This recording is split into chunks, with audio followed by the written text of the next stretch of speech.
Despite not being the roster that won the 2022 Rocket League World Championship, or made the Grand Finals in 2023, the RLCS X roster of Monkey Moon, Mark by 8, and Extra is not only the greatest rendition of Team BDS ever, but considered among the greatest teams in Rocket League esports history. Their accolades? Numerous. Their attitude? Impervious. Their dominance? Record-breaking.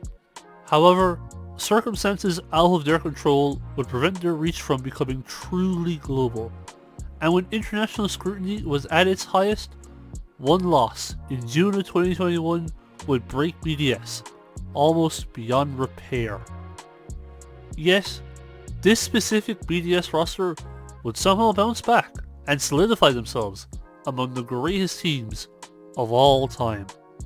This is how they did it. This is the last dance of RLCS X BDS.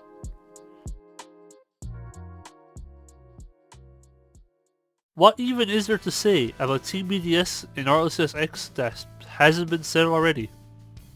If you ask me, despite what happened beyond RLCS X, it's still an absolute travesty that they never got to play at LAN during that season. And that applies to everyone, don't get me wrong. I feel for every team in that regard. Especially that Space Station Gaming roster of Sypical, Arsenal and Retals that never got to play the LAN together because of COVID.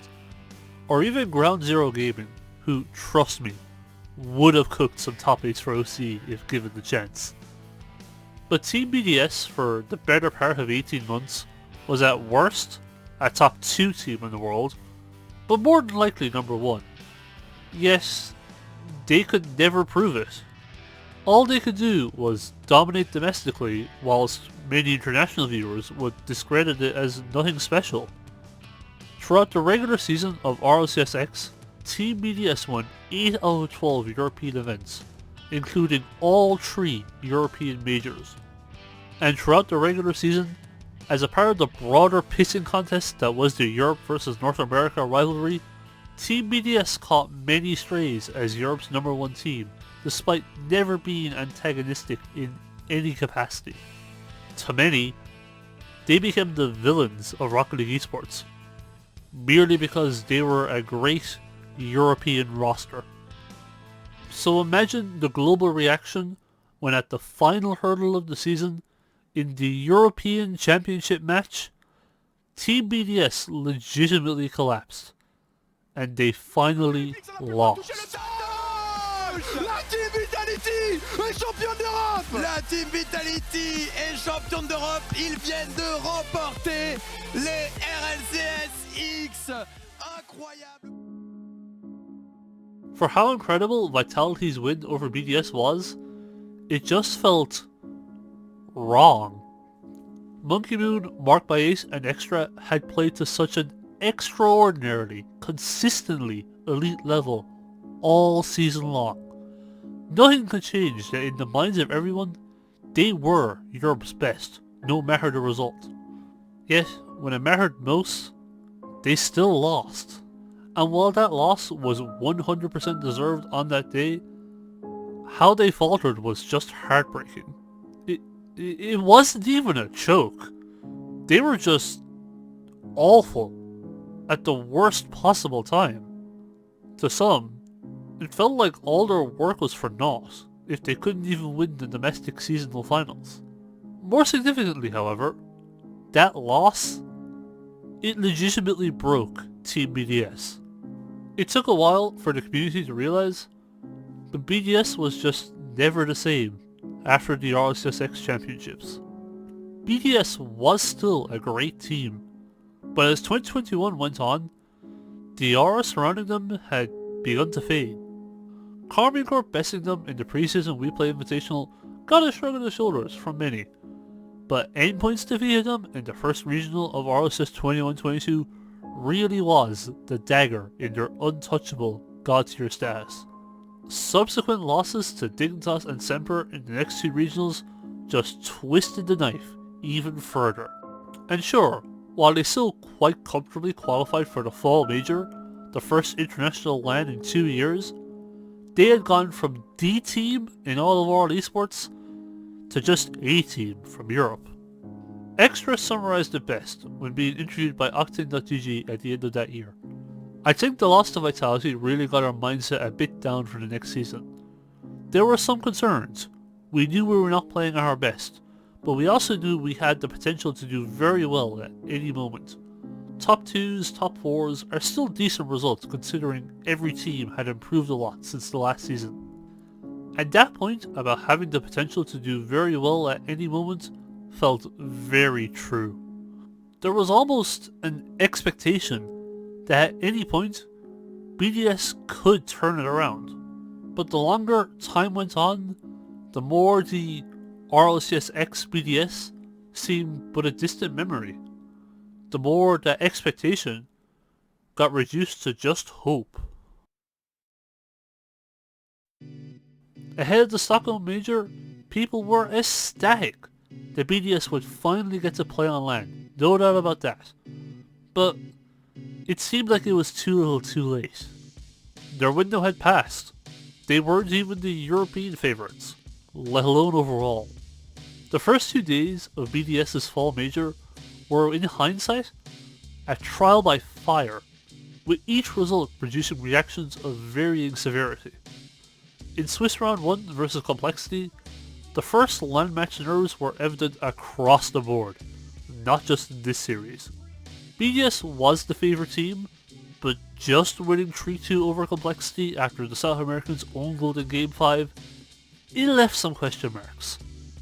However, they ended day 1 as the talk of the town, as in the dream match versus NRG in round 2, much to the chagrin of many watching around the world, Team BDS produced an absolute clinic.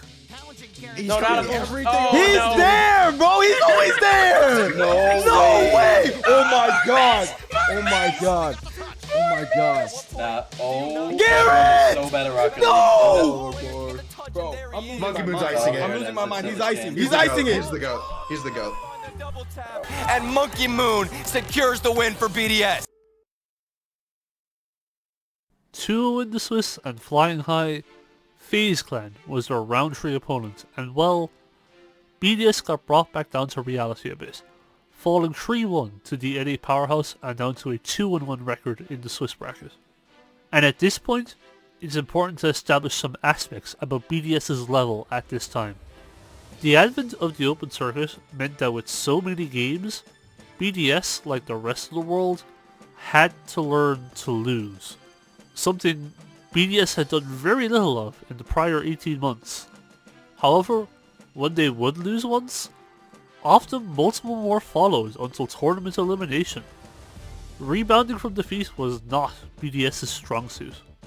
What's also worth noting is that the changing tides in Europe had produced some teams that simply just had BDS's number. One of them being European 1 seed and 2-time regional champions Endpoint who had dealt perhaps the most embarrassing blow to BDS's aura back in the first regional of the season. In the position. And he doesn't do so. Relaying wave scores! Endpoint have done it! So of course, in round 4 of the Swiss, fresh off of a loss, BDS would have to play the best team in Europe who had a positive head-to-head record versus them, just to avoid going to round 5. Little do people know that this would not only be one of the biggest tests BDS had ever faced, but arguably it would be the turning point in their story. Relating wave. Excellent interception at midfield. Thistle angle downward, marked by 8, couldn't clear past Seiko. And now it's Monkey Moon playing over top of Metsonoris, and relating wave can't catch up. Marked by 8 is having a series. The player who fans seem to question the most for whatever bizarre reason. Clearly have not seen Marked by 8 through his career. Shining when the lights are brightest, when BDS needs him the most, but relating wave coming through as well. They're playing shot for shot, goal for goal right now. Out from the corner from Metza, forcing his way through. That's an excellent job by the BDS defense, not letting that ball ultimately get central. Monkey Moon for extra for the lead, and BDS strikes again. Where this had been such a defensive series, Leaf, now the floodgates have opened.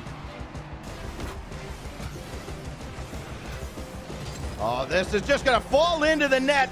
Monkey Moon puts the exclamation point on it, and Team BDS is playoff bound. With 21 seconds left, 3 goals up, BDS have just amped it up. Team BDS answered a lot of questions today. How do they handle adversity? They were down early and often in this series and battled back every step of the way. And then at the last, their best performance. Game 5 on Champions Field, BDS has a shot at the best in the world in the top 8 tomorrow. Playoffs time, and in the quarterfinals, it was a rematch versus Complexity, who, credit where it's due, would only end up being eliminated thanks to losses from the Swiss organization. But BDS's performance this time was a statement, as an early 3-0 lead was converted into a 4-2 win and a place in the semi-finals. With that performance, everyone was beginning to realize that BDS was regaining their mojo, and maybe, just maybe, eyeing up that land title that had eluded them for so long.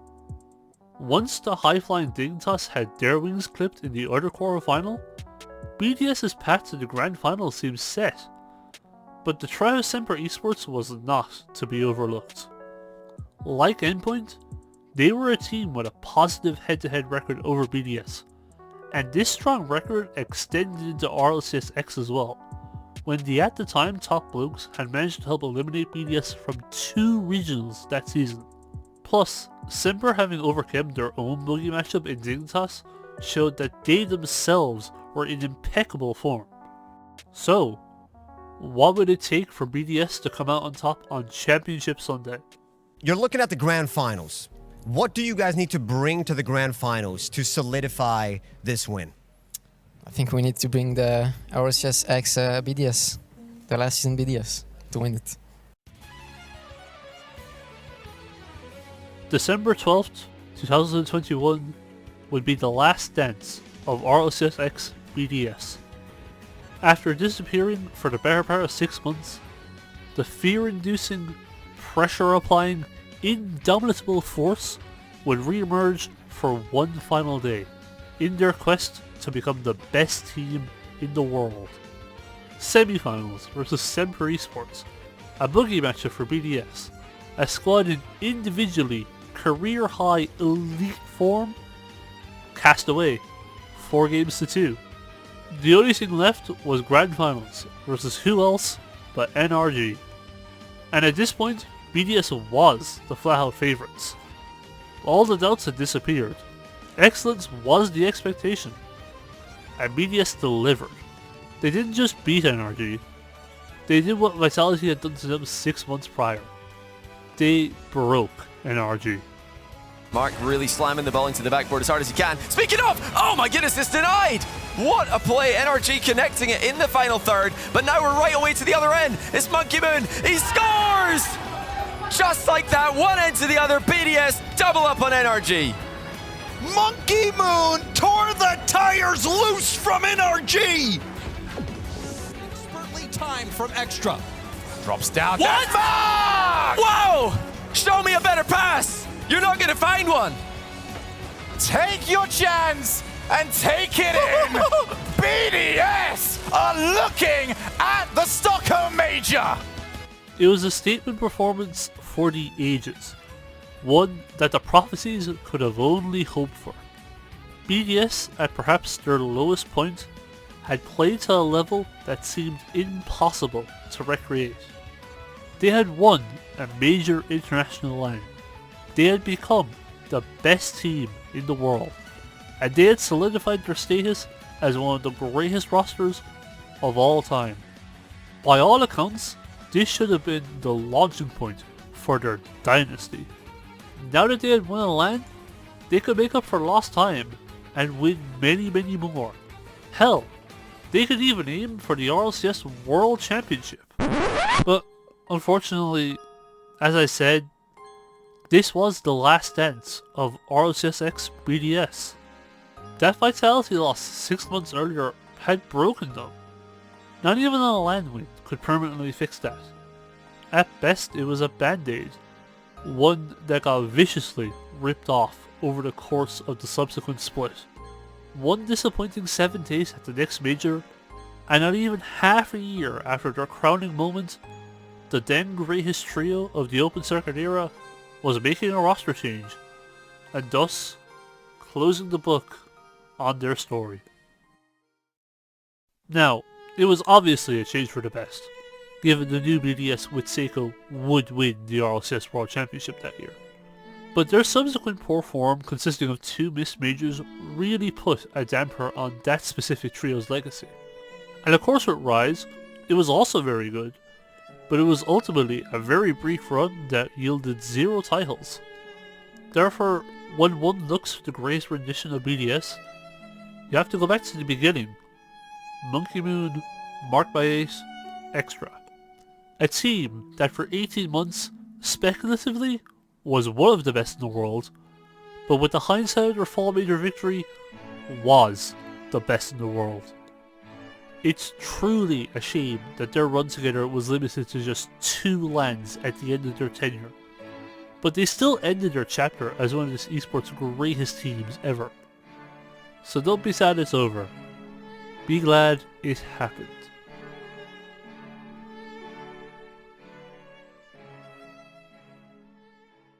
If you're still watching at this point, consider liking and subscribing. I do many video essays on the history of Rocket League esports, and there's plenty already uploaded and many more coming in 2024. But until the next video, take care and peace.